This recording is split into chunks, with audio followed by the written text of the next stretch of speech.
Romans chapter 3. What advantage then hath the Jew, or what profit is there of circumcision?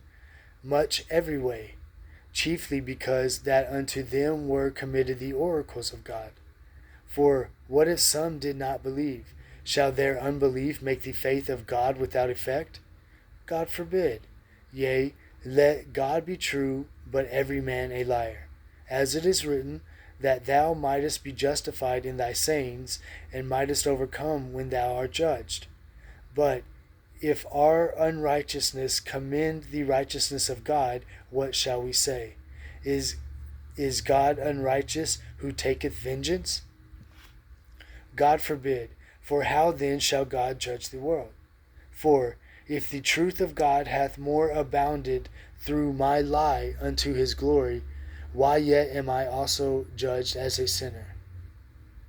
And not rather as we be slanderously reported, and as some affirm that we say, let us do evil, that good may come, whose damnation is just. What then? Are we better than they? No, in no wise. For we have before proved both Jews and Gentiles that they are all under sin. As it is written, there is none righteous, no, not one. There is none that understandeth. There is none that seeketh after God. They are all gone out of the way.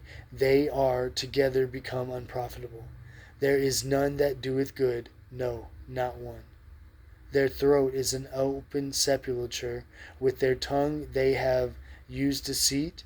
They have poison.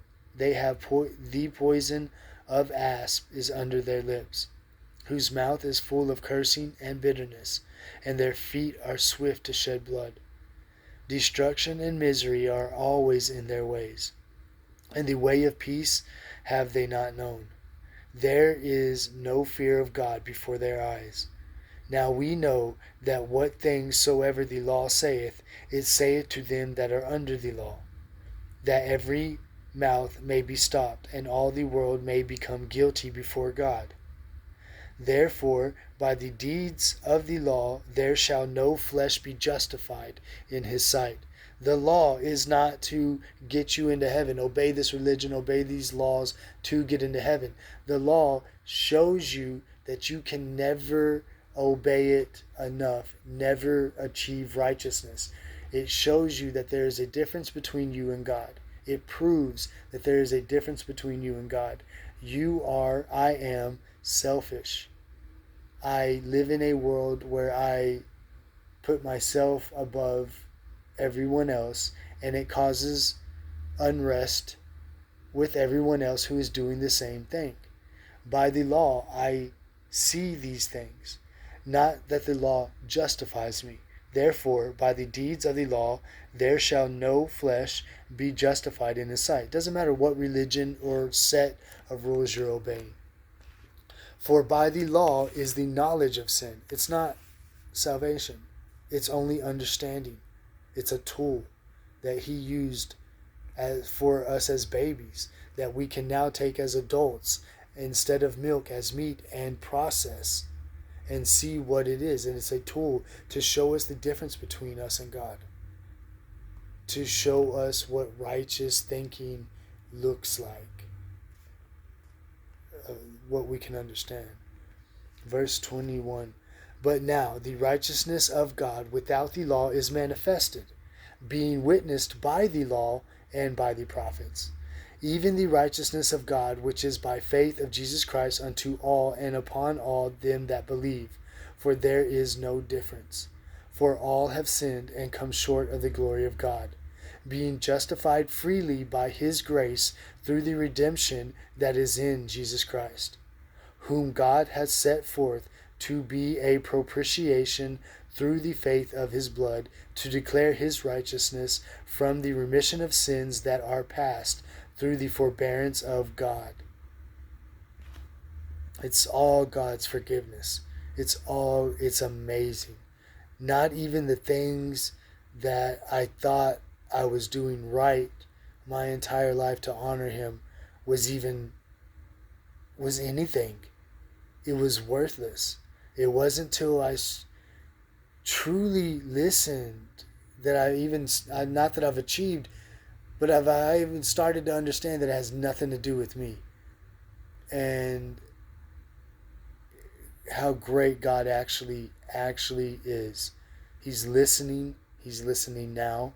He's always been listening, and he will hear every word you ever say, and he will never stop loving you. It doesn't matter what you do. That's not saying that bad things won't happen. We get to create our lives. But the truth is that God is everything and God is love.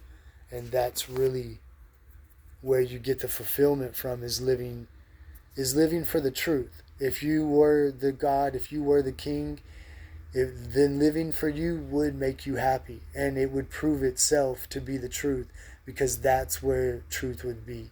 That's where happiness would be. And I'm pretty sure everyone can testify that living for yourself just causes corruption in your life and in others. But living for others and them living for you is obviously paradise.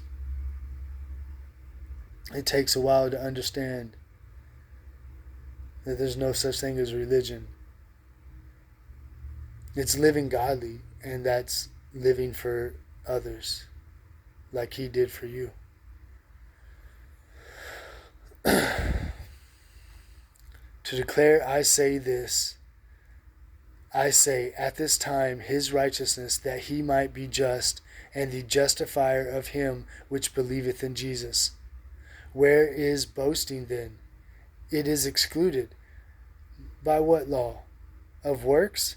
Nay, but by the law of faith. Therefore we conclude that a man is justified by faith without the deeds of law. Is he the God of the Jews only? Is he not also of the Gentiles? Yes, of the Gentiles also.